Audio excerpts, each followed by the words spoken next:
مدینہ منورہ یہ دونوں مبارک شہر ہیں، دونوں بڑے مبارک شہر ہیں۔ اس کے فضائل معلوم کرو۔ مکہ کتنا مبارک شہر، مدینہ منورہ کتنا مبارک شہر ہے۔ ایک بات عرض کرتا ہوں، معذرت کے ساتھ برا مت لگانا دوستوں، ان دونوں مبارک حرم کی اس وقت آنے والا حاجی انتہائی بے ادبی کر رہا ہے، انتہائی بے ادبی کر رہا ہے۔ میں ہاتھ جوڑتا ہوں، تم زیادہ عمل نہ کر سکو کوئی بات نہیں، لیکن ان دونوں حرم کی بے ادبی سے بچو۔ اس حرم کا حال دیکھو ہم نے کیا کر دیا ہے۔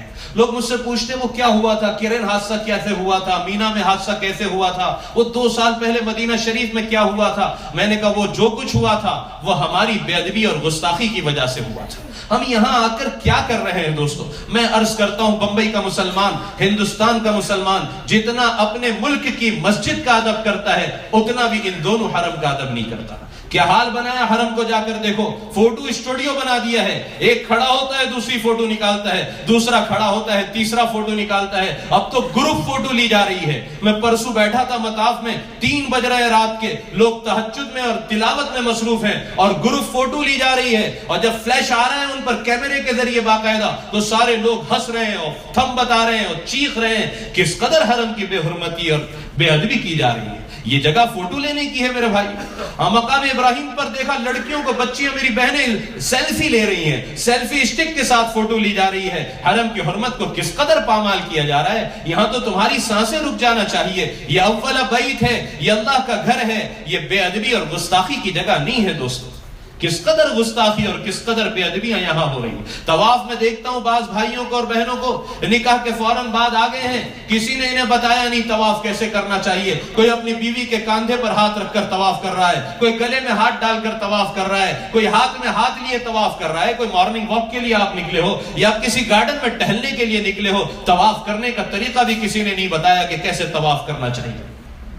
اس قدر بے ادبی ہے، اس قدر جسارت ہے۔ انہوں نے پچھلے 2-3 سال سے کرسیاں رکھنا شروع کی ہے، یہ ضعیفوں کے لیے رکھی ہے، جو اپنے بمبئی کی مسجدوں میں، ہندوستان کی مسجدوں میں بھی نیچے نہیں بیٹھ سکتے، اپنے گھروں میں بھی نیچے نہیں بیٹھ سکتے، مجبور ہے وہ کرسیوں پر بیٹھنے کے لیے۔ ان کے لیے انہوں نے کرسیاں رکھی۔ ہمارا جوان بھی دھڑلے سے کرسیاں استعمال کر رہا ہے، پورے حرم کو، پورے مطاف کو یعنی اسٹیڈیم بنا کر رکھ دیا ہے، ہر کس و ناقص کرسی پر بیٹھا ہے۔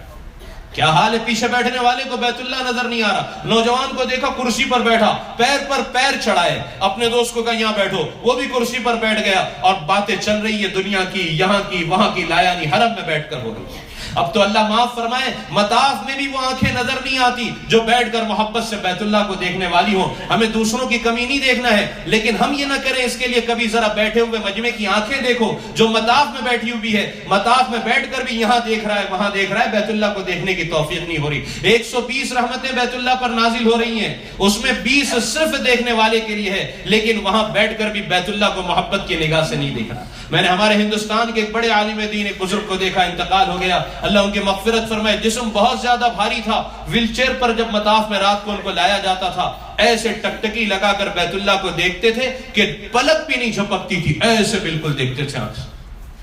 اب تو وہ آنکھیں بھی نظر نہیں آتی کہ جو بیت اللہ کو، یہ میرے رب کا گھر ہے۔ محبت کے ساتھ کچھ دیر بیت اللہ، میں آپ سے کہوں ہم میں سے کتنے ہیں جنہوں نے 15 منٹ بالکل نظر لگا کر بیت اللہ کو دیکھا ہوگا؟ نہ ہم اپنے بچوں کی عادت ہم خود ہی نہیں کرتے۔ میں نے اپنے بیٹے سے کہا 2 مہینہ پہلے، دیکھ بیٹا اگر 10 منٹ تک کنٹینیو تو نے دیکھا نا بیت اللہ کو محبت سے، تجھے فلاں گفٹ دوں گا۔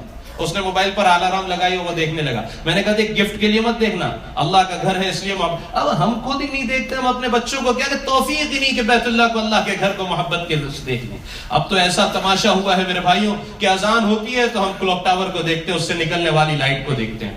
فجر کی اذان میں آپ دیکھیں مطاف میں کس قدر تماشا ہے۔ اذان شروع ہوئی، کلوک ٹاور سے لائٹ نکلی، فوراً مووی بننا شروع ہوتی ہے۔ پہلے وہ کلوک ٹاور کی مووی بناتا ہے، پھر پورے سارے حرم کی بناتا ہے، پھر پلٹا کر اس میں اپنے آپ کو لیتا ہے۔ میں بھی موجود ہوں اس وقت حرم میں۔ انا للہ و انا الیہ راجعون۔ کیا کہا جائے دوستوں، میں تو کہتا ہوں کسی کو برا بھی لگے، اس لیے کہ دونوں حرم کی بہت زیادہ بے ادبی کی جا رہی ہے، بہت زیادہ بے ادبی کی جا رہی ہے۔ کرسیوں کو استعمال کرتے ہیں، جب نماز کھڑے ہوتی ہے صفیں متصل نہیں ہوتی، صفوں کے درمیان کرسیوں کا، جو معذور ہے ان کو نہیں کہتا، ان کی تو معذوری ہے، لیکن جو جوان ہے کیا ضرورت ہے حرم میں؟ فوٹو اس قدر، موبائل کے کیمروں کا اس قدر مس یوز ہے کہ سب سے زیادہ اگر کہیں مووی بن رہی ہے تو یہاں بن رہی ہے۔ انا للہ و انا الیہ راجعون۔ مسجد نبوی کے ادب کی بے ادبی کا یہ حال ہے۔